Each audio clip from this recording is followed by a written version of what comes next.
Yardan ayrılmışım bağrım elenir.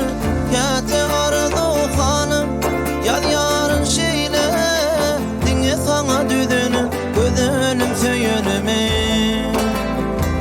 Gete ardu hanım yad yarın şeyle, dinle sana düdünü gözünüm söyünümü.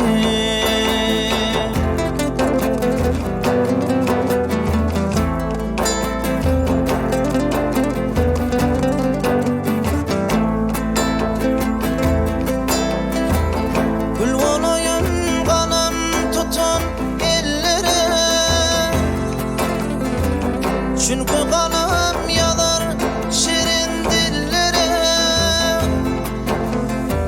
halim sorab evsin fakir yellere. Gete ardu hanım yad yarın şeyle, dinle sana düdün gözünüm söyünümü. Gete ardu hanım yad yarın şeyle, dinle sana düdün gözünüm söyünümü.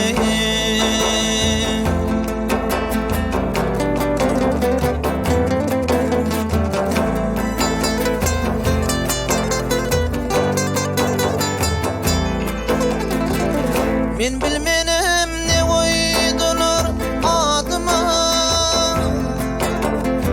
dağlar erep şimal ağlar darıma.